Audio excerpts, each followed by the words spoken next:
The first thing I need for this beautiful December night is a fresh coffee. Coffee, tape measure, zoo. I've got to give this layout some serious thought. I want to make it easier to move, but I just don't think there's an easy way of doing that. It's sort of an odd dimension. It's 3 base plates by 5.5 base plates. And then all of the different exhibits are sort of odd dimensions as well. As you can see, the aviary is not 1 base plate, it's not 1.5 base plates. The aquarium is not 1 base plate, it's just over 1.5 base plates. You see, just over 1.5 base plates. And it can't be built as its own separate entity and placed onto the mills plate, because these exhibits here are built into the mills plate. My end conclusion is that in order to make it easier to move around and more accessible, essentially everything would have to be rebuilt and reallocated to different sizes of mills plates. And I really don't feel like doing that because I have built this for so long. I've put so much effort into it. I think it looks really good.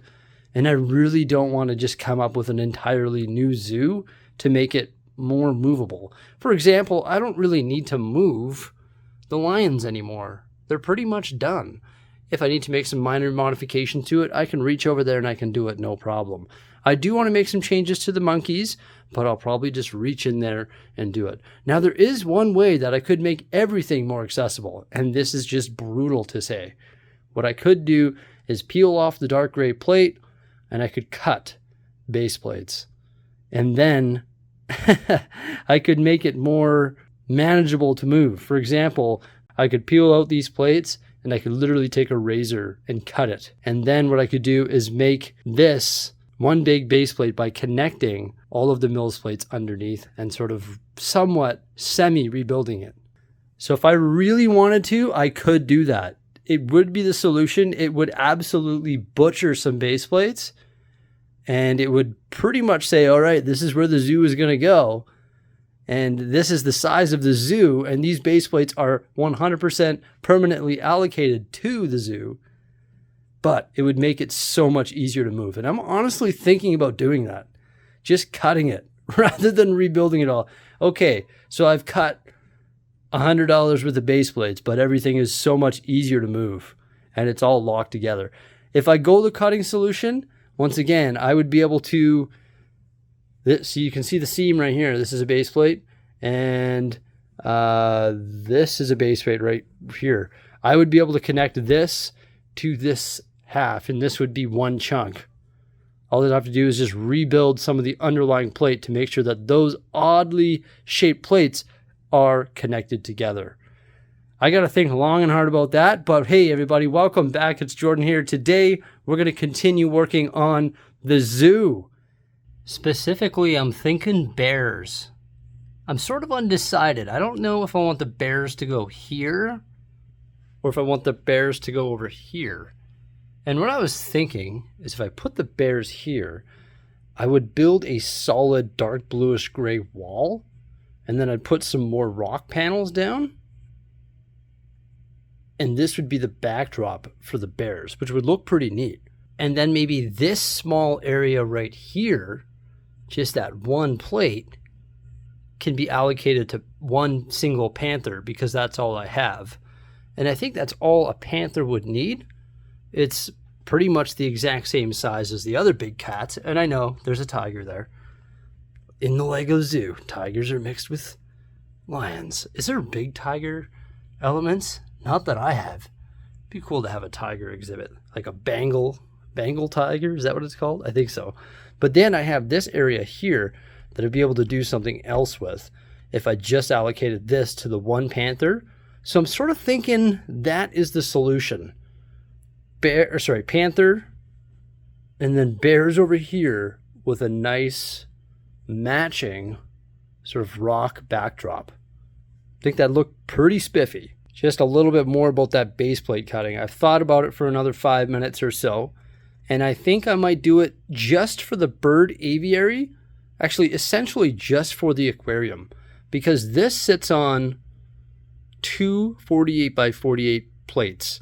Okay, and it goes from here to about here. So what I'm thinking is running a razor from here back to there, and then here back to there. And that's going to give this its own custom plate. I'll make sure it's an even stud dimension. And that's going to give this its own custom plate. So this will move as one big chunk, no longer split in half like it does right now. And this will move as one big chunk on its own, and it will no longer have an aviary on this side and half of the monkey exhibit on this side. And then the monkey exhibit, I could somehow mill split together over here with the extra slice that I chopped off that plate. That is the ultimate solution. This, really easy to move. This, super easy to move as well. Monkeys would be easier to move if I made that alteration, and the aviary, which is the hardest thing to move, would be easy to move if I made that one simple change. I just have to sacrifice two 48 by 48 base plates, and I just bought a bunch of those from the big warehouse toy blowout or whatever it was called for like $14 each. So $28 worth of base plates to make my life way easier. I'm going to tell you the headache of me rebuilding all of this stuff the other day, I value at $28. It was a moment where I was like losing my hair over it. Not actually, like, it was all good. It didn't take that long. It took me like 45 minutes to reassemble the zoo. Sorry, that's my baby monitor. But it shouldn't take me that long to just reassemble a certain little tiny part of the zoo. I'm going to give that more thought because I don't know exactly where I want my cut lines to be. For example, I don't know if I want them to be right up along the aviary, giving this more space on this side, or right up along the monkey exhibit. Let's bring up that cursed phrase again, cutting base plates. No, I know it's brutal, but I could do it here as well because this is a very odd size. This is not one base plate. The entrance, just like the aquarium, sits on two 48 by 48 plates. So I could do the same thing here. I don't know exactly where the cuts would happen, but what I could do is make this separate entities as well. And then I could somehow get this attached to that. So this is one chunk, right? This is one chunk. This is one chunk. The entrance is a chunk with whatever is behind it. This whole area here, I'd build this into this cut section. So this is one chunk, and then that would be one chunk. So by making a few cuts, I would be able to reduce the amount of plates, therefore making it way easier to move. So I'm trying to think of how to execute this rock detail over here. I could use the rock panels and continue this cliff and have it sort of taper down, but it does take up quite a bit of space this way. And I don't know if I want to have it so the bears can actually climb this rock or cliff edge. So I think what I'm going to do is similar to what I did over here. I actually just mounted plates sideways, and then I put the slopes on that plate. It gives a nice texture and a nice backdrop. I think I'm going to do that for the bears rather than continuing this rock work. A, because I've done this rock work a copious amount of times, and B, I don't want to take up this much space in the zoo over here specifically, and C, I just want to change it up. And I think a bigger version of that would be super cool in the bear habitat. So I have these large dark gray plates. I'm thinking I want to make it this tall. And for some reason, I have a huge amount of these ball joints. I think they came from the spare Coliseum that I got.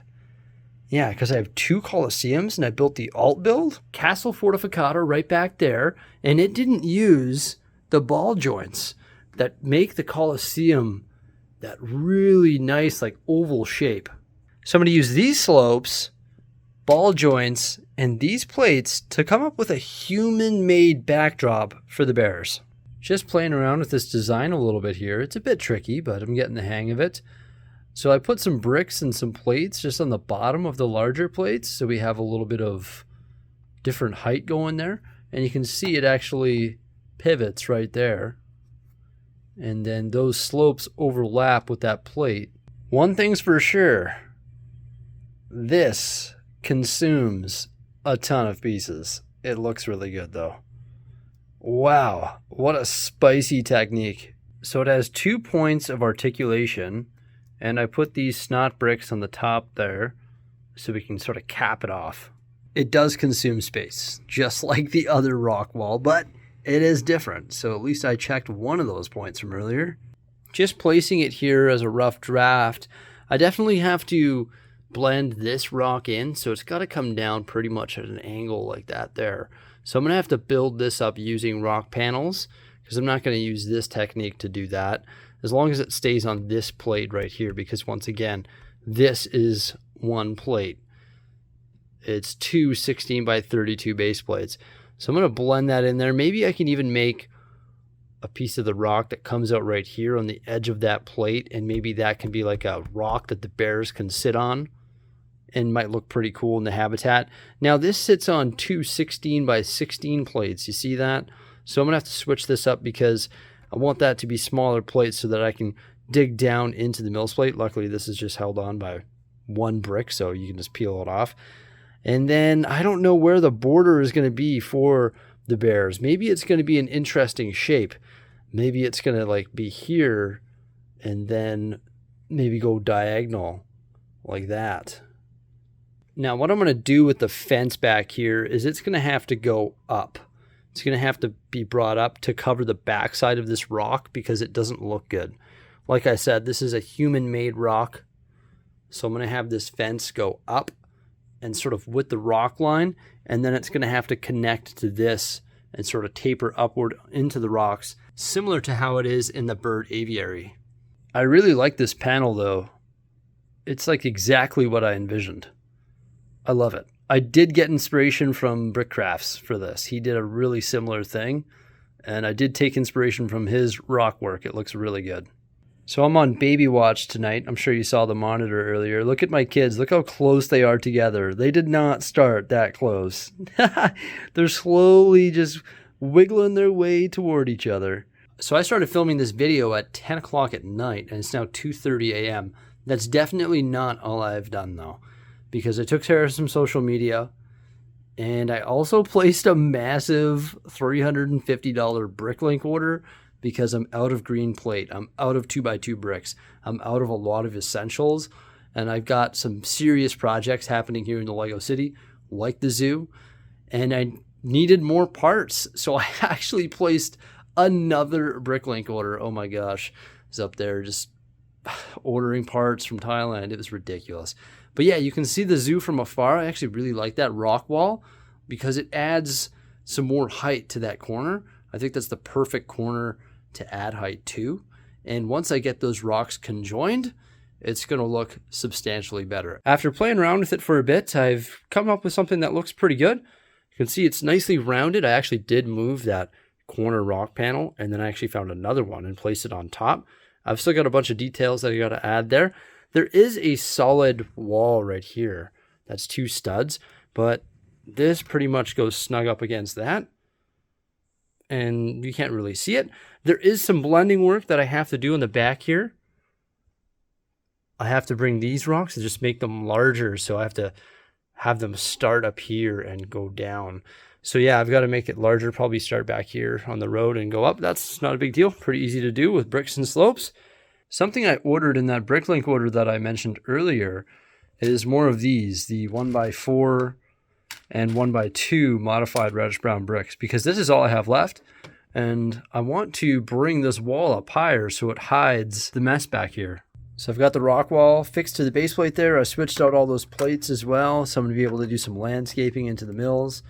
And then the back wall is constructed. Test fitting it there. Woo! I think it looks awesome. Not bad at all. Oh yeah. So now I'm going to continue this brown fence going up here. You can see I've left some studs open, so it's going to go to about there. Just like that there. I'm pretty happy with it so far. I sort of want to add some texture to this wall right here, and I might do this rock work a little bit differently just so it's at the same height as our human-made wall. But I do think it works either way. Also, I don't know how I'm going to fill in the top here. I sort of want to fill that in. Just looks a bit strange. Not really though. You can't really see it from this perspective, only when you're hovering over top of it. Watch out there, pal. This is a bear exhibit. Now I'm trying to visualize what I'm going to do for the actual bear habitat. I know I want to have some water, maybe a little bit of elevation where the bears can jump up onto, like some rocks or something like this, and also an angled viewing area. I think that's going to be neat if it's at an angle. The issue is if I build it in this corner here, it's officially going to be on 3 different plates. This one here, which is attached to the aviary, this one, which is easy enough to move, and this one right here, which is once again attached to the zoo entrance. So I don't really know how I'm going to build this angled viewing area. It has to be, I guess, removable, and I don't know where I'm going to put the water and all of the details. Because once again, the Mills plates are just sort of being a nuisance at this point. So I've got to think about how I'm going to do this here. If I'm going to cut these plates, because if I cut it, maybe I could make this one section, right? I could attach this to the cut section, and then this would be part of the aviary. I don't really know what to do. I've got to think on it, everybody. So I guess in today's zoo update, this is what we achieved. We built this really neat wall. I rebuilt this part of the cliff edge. We talked about bears and how they're about to eat a pig. And then we also talked about potentially cutting base plates to make this easier to extract, to make different sections of the zoo easier to extract and work on at my desk.